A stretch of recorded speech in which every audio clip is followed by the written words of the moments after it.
बिस्मिल्लाहिर्रहमानिर्रहीम। अज़ीज़ तालिब इल्मों, अस्सलामु अलैकुम वरहमतुल्लाहि वबरकातुहू।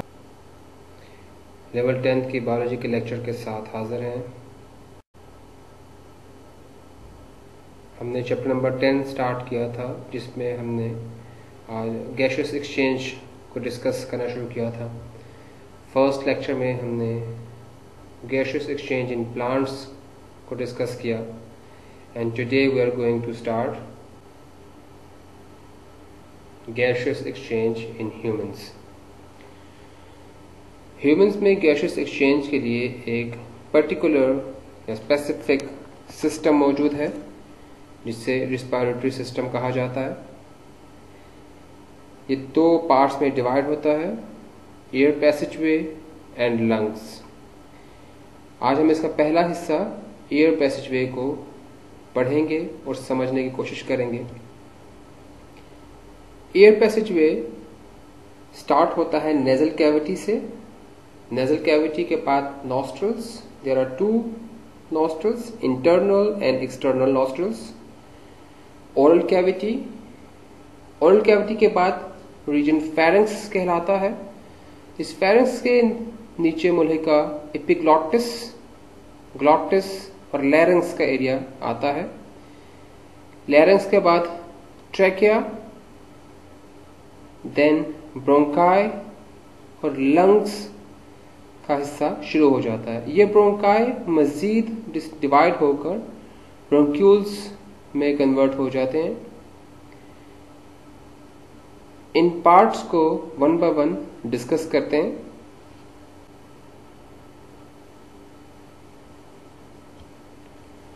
पार्ट्स ऑफ एयर पैसेजवे में first of all knows.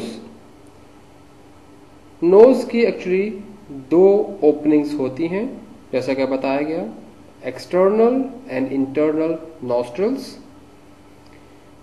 After this region nasal cavity start होती है। एयर यहां से पास ऑन होने के बाद इंटरनली एरिया में या इंटरनल नॉस्ट्रल्स में एंटर होती है।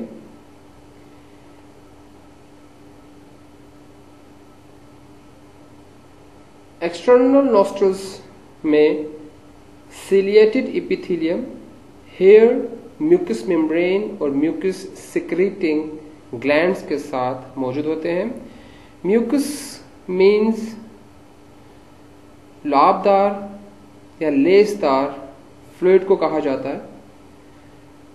यहां पर इन कंपोनेंट्स के होने से ये एयर फिल्टर होती है और डस्ट पार्टिकल्स रिटेन हो जाते हैं।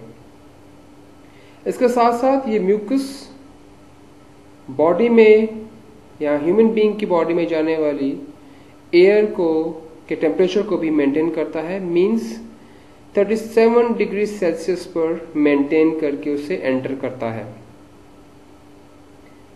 नेजल कैविटी के बाद फेरेंक्स का रीजन शुरू होता है। इंटरनल नॉस्ट्रल्स फेरेंक्स में ओपन होते हैं। ये एक मस्कुलर पैसेज है और ये भी म्यूकस मेम्ब्रेन से लाइंड अप होता है। ये एयर एंड फूड को ट्रैकिया एंड इसोफेगस अलग अलग एरियाज में भेजने के जिम्मेदार होता है। After that pharynx, here comes glottis. ये एक नैरो ओपनिंग है जो कि फेरेंक्स के बाद मौजूद होता है।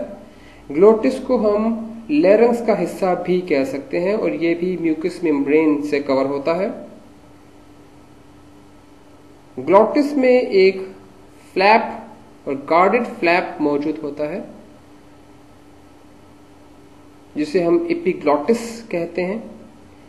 एक्चुअली इसका मेन फंक्शन एपिग्लॉटिस का ये होता है कि ड्यूरिंग जब हम खाना खा रहे होते हैं या जब ह्यूमन बीइंग खाना खाता है, तो उस दौरान में फूड को इंगल्फ करने के दौरान ये लैरिंक्स को कवर कर देता है, जिसकी वजह से ड्यूरिंग रिस्पायरेशन कोई फूड या लिक्विड पार्टिकल ट्रैकिया में नहीं जाता।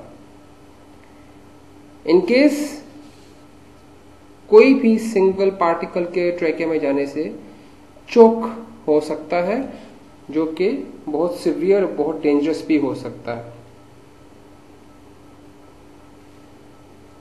ग्लॉटिस के बाद लैरिंक्स का एरिया आता है, और ये लैरिंक्स ट्रैकिया और फेरिंक्स के मिड के एरिया में पाया जाता है। ये 2 पेयर्स ऑफ कार्टिलेज का बना होता है, और इसमें 2 फाइबरस बैंड्स मौजूद होते हैं, इसीलिए इसे वॉइस बॉक्स भी कहा जाता है। जिस वक्त एयर इस एरिया से पास ऑन होती है या गुजरती है, तो ये फाइबरस बैंड्स तेजी से वाइब्रेट होते हैं, और इनके वाइब्रेशन से साउंड प्रोड्यूस होता है। इस साउंड को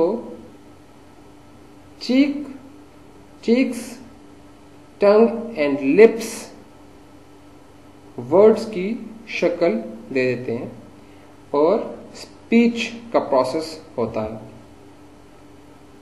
आफ्टर लैरिंक्स फिर कम्स ट्रैकिया, या जिसे हम विंड पाइप कहते हैं, ये स्टार्ट होता है। ये ऑलमोस्ट 12 सेंटीमीटर लॉन्ग एक ट्यूब है,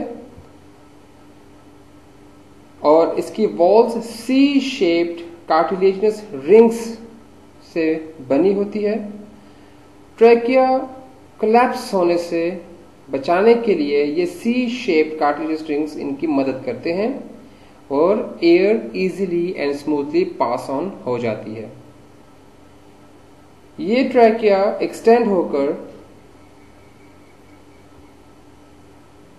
नेक रीजन से गुजर के एंटर होते हैं चेस्ट कैविटी में, और इस चेस्ट कैविटी में जाकर ये मजीद डिवाइड होना शुरू होते हैं, जिसे हम ब्रोंकाई भी कहते हैं। ब्रोंकाई की वॉल्स भी ट्रैकिया की तरह सी शेप्ड कार्टिलेजिनस रिंग्स से बनी होती हैं, लेकिन ज्यों ज्यों ये ब्रोंकाई या ब्रोंकस मजीद डिवाइड होते हैं और मजीद फाइन ट्यूब्स में कन्वर्ट होना शुरू होते हैं, इनमें ये कार्टिलेजिनस रिंग्स खत्म होना शुरू हो जाते हैं, और फाइनली बहुत फाइन ट्यूब्स मौजूद होती हैं। इन फाइन ट्यूब्स को ब्रोंक्यूल्स कहा जाता है। ये ब्रोंक्यूल्स एट द एंड बहुत थिन एंड बहुत फाइन डक्ट्स में कन्वर्ट हो जाते हैं, जिन्हें एल्वियोलर डक्ट्स कहा जाता है। ये alveolar ducts after that open होते हैं कुछ क्लस्टर्स, ये हम कह सकते हैं कि पाउचेस होते हैं क्लस्टर्स की सूरत में, जैसे कि ग्रेप्स के क्लस्टर्स होते हैं। इस तरह से इन क्लस्टर्स को एल्वुलाई कहा जाता है, और इसके एक मेंबर को एल्वुलस कहा जाता है। एक एल्वुलस का स्ट्रक्चर सैक लाइक स्ट्रक्चर होता है, और ये कवर होता है नेटवर्क ऑफ कैपिलरीज। ये कैपिलरीज एक्चुअली पल्मोनरी आर्टरीज के से ही बनकर आती हैं, और इनमें डीऑक्सीजनेटेड ब्लड मौजूद होता है, जो कि लंग्स में एंटर हो जाते हैं। ये पल्मोनरी आर्टरीज या branches of these pulmonary arteries ये आर्टेरियोल्स फॉर्म करते हैं मजीद फाइन हालत में जाकर, और आफ्टर दैट ये कैपिलरीज कंबाइन होकर वेन्यूल्स फॉर्म करते हैं या प्रोड्यूस करते हैं। ये वेन्यूल्स एक्चुअली पल्मोनरी वेन्स बनाते हैं।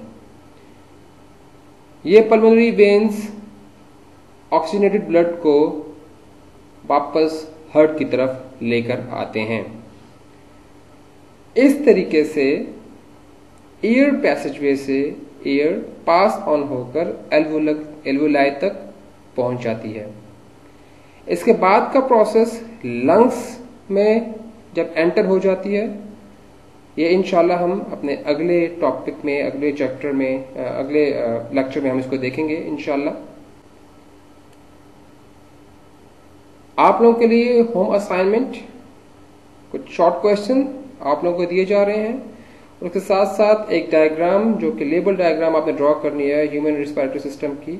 आप लोग अपने असाइनमेंट रजिस्टर्स पर इसे ड्रॉ करेंगे और क्वेश्चंस को राइट डाउन करेंगे। याद रखिएगा, आप लोगों को इस असाइनमेंट के अलग मार्किंग भी मिलेंगी। अगले लेक्चर में इंशाल्लाह हम लंग्स और इससे मुतल्लिक़ बाकी चीज़ों को डिस्कस करेंगे। जब तक के लिए अल्लाह हाफ़िज़।